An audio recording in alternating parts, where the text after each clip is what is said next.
Hey everyone, so this evening I went to the cinema to watch I, Frankenstein, and I just wanted to put up a very quick video about what I thought about it and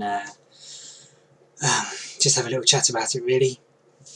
So first of all, I hadn't actually heard of the film until I saw the trailer review that Melanie Mack did a little while ago, but it kind of piqued my interest seeing the trailer. I've always been a fan of films about werewolves and vampires, apart from possibly Twilight, but you know, Underworld and all those sort of films I've always enjoyed, and I've always kind of put Frankenstein in that sort of category of monster fame, I suppose you could call it. Werewolves, vampires, Frankenstein. I've always kind of put them together, but he certainly hasn't had as many films made about him as werewolves or vampires have, and it can definitely make quite a compelling film if they do it right.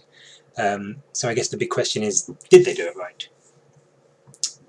So to begin with, stylistically, I think the film looks really, really good. I love the gothic-y feel that it has, and I think all of the characters, all of the sets and the scenery, they look cool, which I'm a big fan of.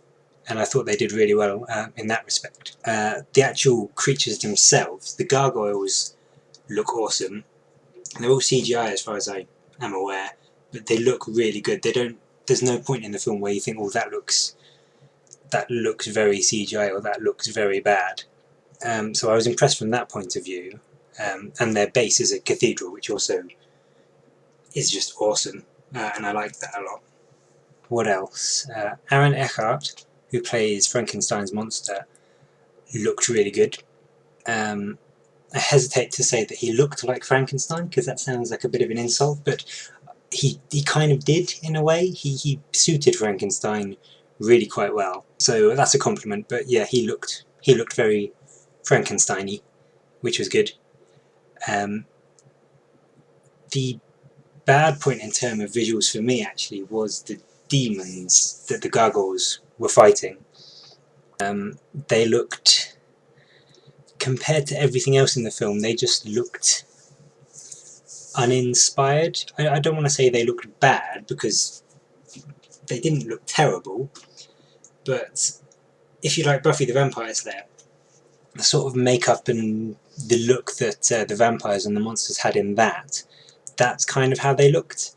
And not that that's bad, I mean, the Buffy's amazing and it looks really good, but it just didn't work with the rest of the film. It didn't really fit in.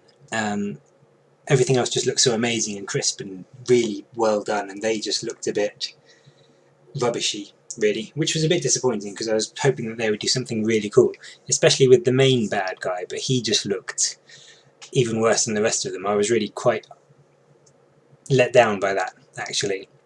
Aside from the looks, the acting in the film, I mean, let's be honest, you're not going in expecting to see something like The Shawshank Redemption, are you? But you do have quite a lot of big actors in this film, and actresses. You've got Aaron Eckhart, Bill Nighy, and Miranda Otto, who are all fairly respectable actors and actresses in my book, at least. And they did a good job. I mean, it was... I know it's been panned a lot by a lot of people that have seen it, and a lot of people have said that it was really badly acted and it was just generally a bad film, but going in to see a film like that, if you're expecting something Oscar-worthy, you're going to be disappointed. I thought for what it was trying to do, it worked really well. And admittedly, there were points when some of the actors, they acted like they were a bit bored of what they were doing, and they didn't really have their heart in it. But for the most part, it was more than acceptable, and it didn't detract from the engagement of the film at all. And let's be honest, when you've got a character that's playing Frankenstein, how much can you really act that? I mean, I wouldn't say he's a one-dimensional character, but he almost is. He's not got... I know he's a tortured soul, so to speak, but really there's only so much you can do with Frankenstein. And I thought Eckhart did a very good job portraying him as he did. So overall, acting not great, but I didn't expect it to be, and it certainly didn't put me off the film in any way.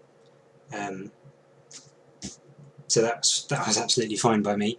I haven't read the book of Frankenstein in a long time, so I can't remember what Frankenstein's monster was like in the book. He could have been very different to how he was in the film, and I imagine he was, obviously, because the story has nothing to do with the film whatsoever. He doesn't go around fighting demons and gargoyles. But in terms of character and personality and development, I can't remember what Frankenstein's monster was like in the book. So I apologise if there was development in the film that I was not aware of. The storyline of the film is pretty bog standard, and I think the trailer gives most of it away. Good guys versus bad guys, with the reluctant hero in the middle who ends up killing the baddies and saving the day. It's definitely inspired by films like Underworld and all that sort of supernatural-esque films. Could call it unimaginative, I suppose in a way it is. It's certainly not original, and it does lack a bit of creativity. But again, it works for what it's trying to do. And I loved that they used gargoyles, because, as I said, the gothic feel is very cool and works very well for the film, and I think gargoyles add to that a lot more than, say, something like vampires or werewolves would have done. And especially with the cathedral, the whole look of that was really impressive and really added to the story. So yeah, storyline was passable, but at the end of the day, when you go into a film like I, Frankenstein, and you've seen the trailer and you've read a bit about it perhaps, you kind of know what you're going in for. You're going for a film that potentially doesn't take itself too seriously, is meant to be fun, full of action, and it's meant to be a film where you go, sit down, have a bit of fun, don't have to concentrate too much on it, and just enjoy yourself. And much like films like Underworld, and I would say the Chronicles of Riddick series, they do that, and they work very well at doing that. And there's nothing wrong with films like that, and all the people that complain or say a film's not good because that's all it does, I think are wrong, because there are times when all you want to do is sit down and not have to concentrate and just enjoy watching some action. Certainly I love films like that, and I could quite happily watch them again and again and again. But yeah, it's personal taste at the end of the day. Some people aren't going to like it, some people are. I personally don't think it was anywhere near as bad as a lot of people are making it out to be. And yeah, if you like films where you can just sit back and relax and pass an hour and a half, I think it's well worth seeing. I definitely enjoyed it overall as a film, and I'm glad that I did go and see it. I'm not sure if I would say it's worth going to the cinema and paying however much it is for the cinema to go and see, mainly because the cinema is so expensive rather than because it's such a bad film. But it's definitely something that you should get out and rent if you are a fan of watching action films, or you're a fan of Frankenstein or gargoyles or supernatural films like Underworld. It's definitely worth renting for that. So yeah, give it a shot. As I said, the trailer gives most of it away, so if you do just want to see a short version of it, you could probably just watch the trailer and get most of it from that. But yeah, I recommend it. I think it was well worth a view. I wouldn't go and see it again, but it was a good way to pass an hour and a half, and I'm glad I went and saw it.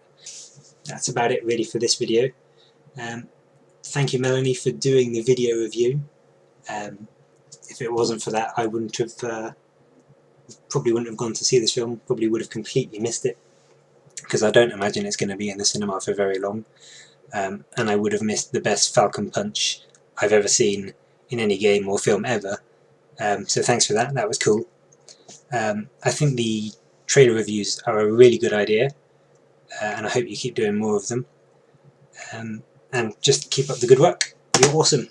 thanks everyone else, and I will see you again. See you very soon.